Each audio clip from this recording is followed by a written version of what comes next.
Okay. You know, I've worn combat gear from Roman times up until World War II. And I gotta say that when it's all laid out, the World War II gear, the webbing, the suspenders, all the things that I'm wearing, they seem lightweight, especially in comparison to, say, like chainmail, and very well organized, very modular. You can move things around. Maybe put a first aid kit here and a grenade here. And it's funny, I never realized it until I put it all on, started walking around in the dark, that just like a knight or a Roman centurion, it's all heavy, and you feel like you're a beast of burden or a tank. And if the machine gun opened up right now, I imagine I'd get over it pretty quickly, but I don't feel very agile. But imagine what it was like jumping into occupied France. You don't know where you're at. It's pitch dark. You can't ask directions.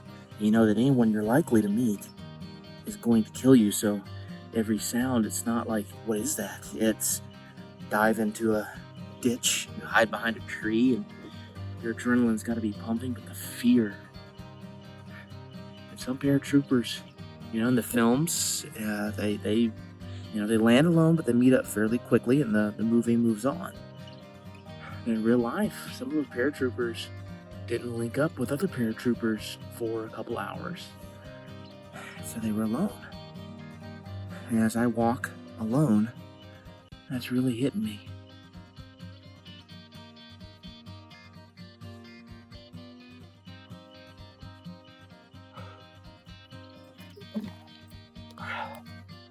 So, one of the things you realize about all this equipment when you're wearing it is you are a walking supply depot for ammunition. Paratroopers were meant to drop behind enemy lines and be alone. No supply drops, no ammunition runs. If you're going to fight with it, you've got it on you. So I have 14 clips for this Thompson submachine gun, either in a pocket or in a special satchel, or on something tied to my vest where I can pull another one out really quickly. And 14 seems excessive, except that's enough for basically one firefight. I've also got plenty of explosives in the form of grenades and mines. In my thigh pocket, I have something called a Hawkins mine, which if a tank ran over it could take a tread off a tank. I have something called a gammon grenade, which is filled with TNT. I have about 10 of these grenades just on my body somewhere. All these pockets. I'll tell you what though, the most important pocket is actually up here, and it's just big enough to hold one particular item. And that one particular item is a penknife. So I could cut my parachute harness and escape quickly if I was caught up in a tree or if I landed in water. This is where I could get to it as quickly as possible.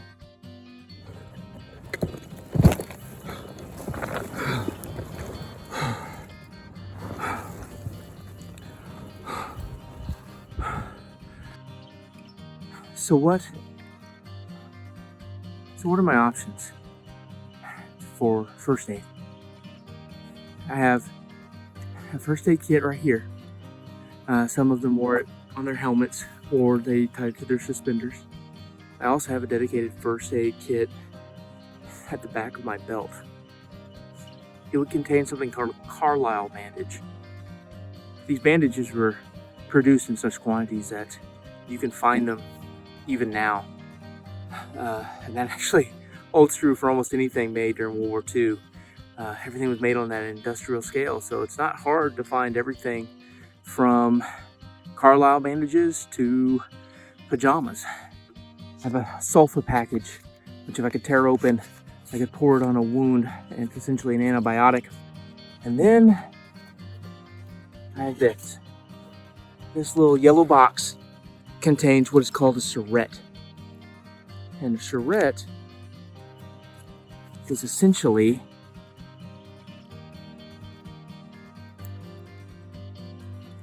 a single dose of morphine, where you would pull protected cover, jab this in to a thigh and an arm somewhere close to the wound, and a painkiller that was pretty strong is going to hit. This is something they would issue in small numbers. I have 2 surettes. I have one in each of these med kits, the one on my back and the one right here. Any army has to worry about food. How do you feed your men? And with paratroopers, it gets even more complicated because you can't count on being able to supply them. They have to carry it with them, which means that whatever they carry has to be both non-perishable to a certain degree and able to provide enough energy for that person to fight. So not only did paratroopers carry all the ammo and the explosives, they also carried 3 days worth of rations. Now that came in 2 types, and the one I want to show you real quick is called a D ration. And a D ration is essentially a chocolate bar. It's about 600 calories of chocolate bar. And you're like, well, is that it? Well, any of you who have kids and have given them chocolate before bedtime, you know that a sugar rush would be some nice, cheap energy.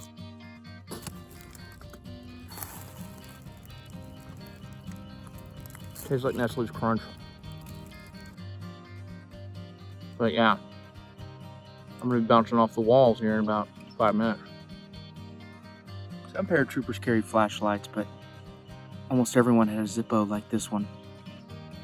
It's a bit of a reminder of a different time in American culture where smoking was much more central to certain lifestyles. The smoking of tobacco.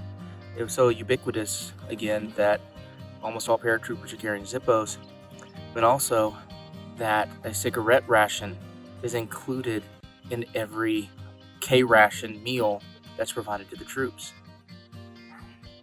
Zippo made these lighters in a pebbled black, so it'd be easier to hold on to, and it wouldn't shine. Obviously, I wasn't listening, and I took my chances. So, it might have occurred to you, when you're in the dark alone, in enemy territory, how do you meet up with your buddies? If you don't know what each sound out there is, how do you risk saying, "Hey, Bobby, is that you?" One of the answers that they came up with was a simple call sign. If you heard something out there, you could say, "Flash," and the response was thunder, and you would know that there was an American out there. The 101st Airborne and some of the members of the 82nd Airborne had a different solution, which was a child's toy called a cricket. And the answer to them was 1 click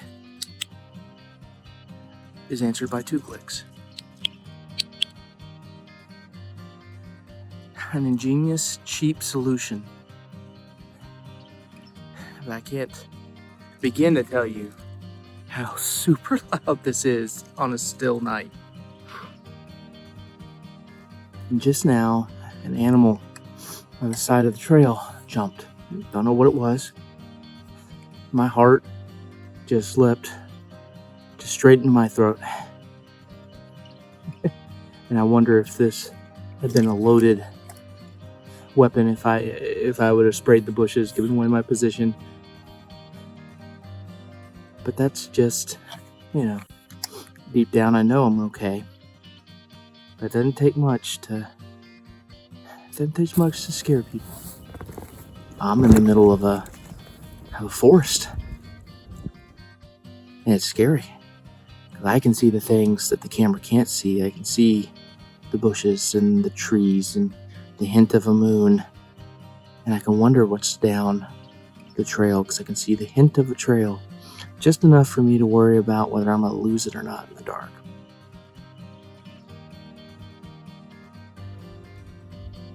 I think it's time to finally reach our objective, don't you?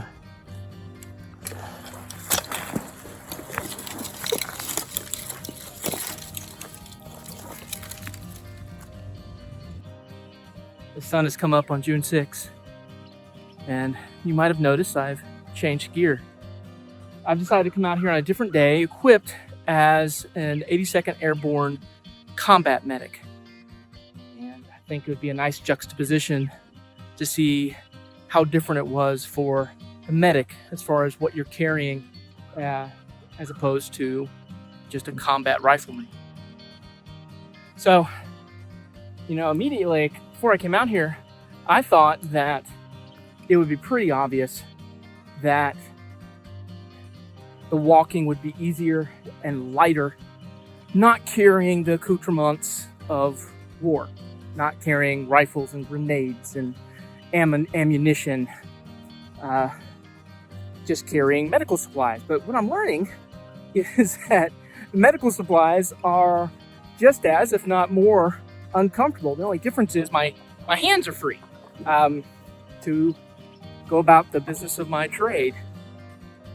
What hangs from these straps are actually 2 medical bags, and they're just loaded with just about everything that I might need in combat, or at the very least what I might need in combat to get me through 3 days of heavy fighting.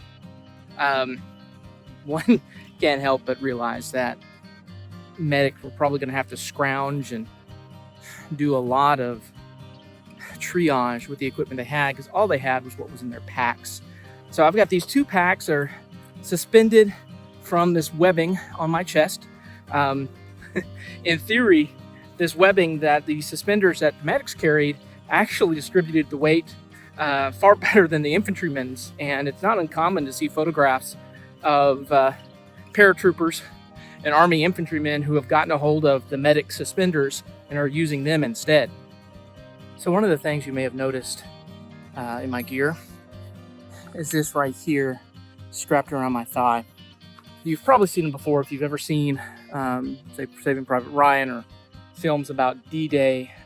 Army Rangers and Army infantrymen would come ashore with this strapped on their chest. Paratroopers usually wore it around the thigh. So what's in this black bag? It's actually the most discarded item by Allied troopers on D-Day, whether they were paratroopers or infantrymen coming in on Omaha or Utah Beach. This is actually a gas mask. And this gas mask, you're jumping into enemy territory, you have to take everything you need with you. There was a fear that the Germans, seeing this unstoppable wave of Allied soldiers coming ashore, that the Germans also, knowing that they were in foreign country, that these were French citizens they were fighting amongst, might not hesitate to use gas and chemical weapons. So jumping in with a gas mask made sense.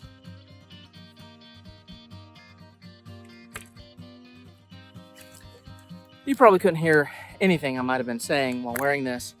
And as I mentioned, this is the most often discarded item on D-Day. And the reason why is it's heavy, and once they saw no evidence that chemical weapons were being used, it just became easy to toss it aside and focus on things you would need directly. For instance, if you're a medic, tossing it aside just to give you easier access to the pouches with all your medical equipment, so this gas mask isn't blocking it.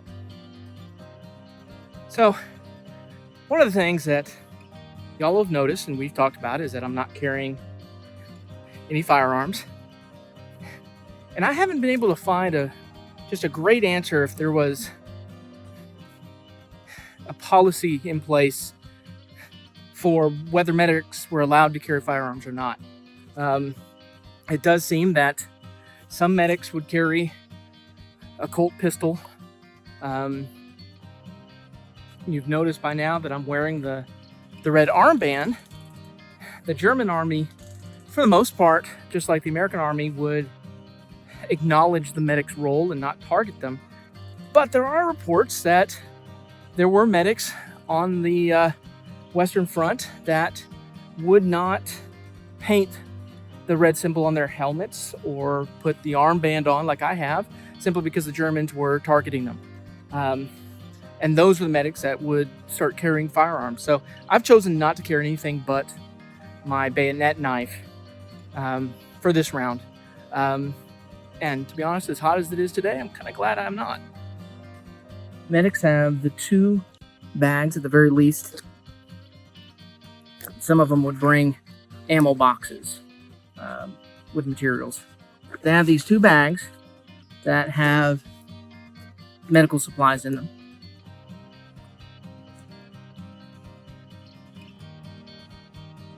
So as you can see, there's some dividers here, but mostly there's not a lot of great ways of keeping things organized, and one thing that'd probably be a detriment in battle. Quite a few of these, the morphine syrettes used on the wounded.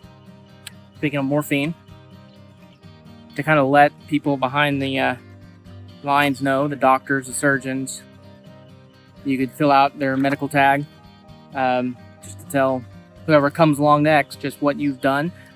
I imagine that these weren't used very often on the battlefield, simply because I don't imagine under fire a medic is just stopping to fill this out. I do know that there were shorthands for, at the very least, letting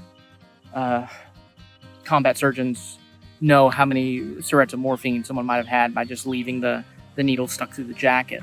I can't imagine having to fill out basically a report under fire. But then again, I can't imagine so many things about this role in this time period, so it's possible that they're sitting there with a stub of pencil filling this out. What you find out a lot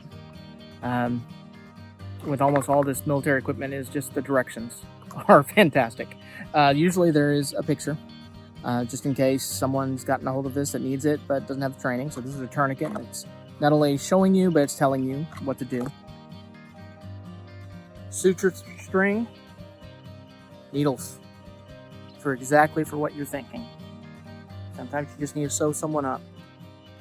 But, and I always like that this is the thing, medics always carry good old-fashioned safety pins. And I'd like to think that's for adhering bandages. I'm sure that's what it's for, but I'm sure there might be some medical usage for safety pinning wounds together. Don't know that for sure. The Carlisle dressing. Infantrymen and medics had this soaked in antibiotic, just a combat dressing, and as you can see, I just have so many different bandages and dressings of different sizes and kinds. So I'd imagine that most of the eating on D-Day night probably was like a D ration, a field ration that we've looked at before, and just that sturdy chocolate bar. But soldiers also had K-Rations. This was theoretically a full meal, and soldiers jumped into Normandy with supplies of K-Rations. Now this is actually from a little bit later than D-Day. A little bit later in the war, they started packaging K-Rations, what they call morale packaging, which is, just this little design. A little green design, says supper, tells you what's there. Here's one for breakfast. So let's, it feels like a good time to have some breakfast. And the first thing I find is the prepackaged cigarettes. A different time, folks. Just a different time. Got some Wrigley's chewing gum, which I imagine will taste good after I try to eat some of the other stuff. Breakfast bar of champions.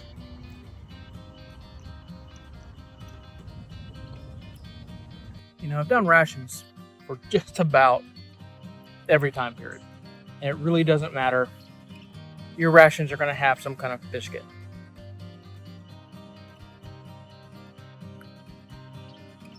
And these are interesting, if only because they're not hardtack, so they're easy to chew. In fact, they're really chewy. And to be honest, about as bland as you can get. I mean,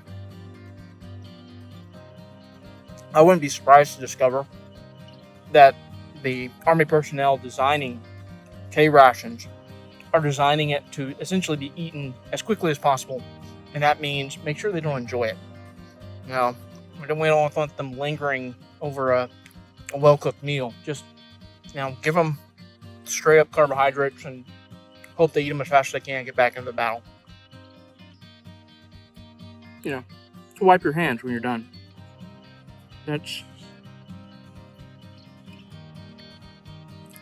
This is such an interesting inclusion to me. You know, you're thinking about combat situations, but you're also thinking, well, someone might want to wipe their hands. Boom. Meat. Meat to a tin. Just tinned meat. No surprises. Hey, History Guy. What aspect of these videos takes you the longest? Answer. Opening the can.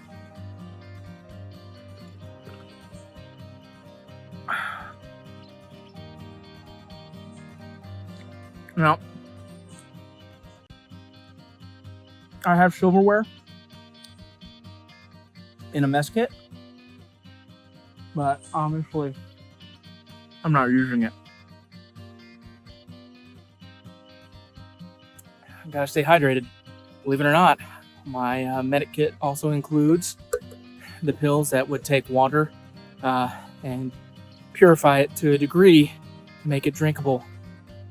This has definitely been an eye-opening experience.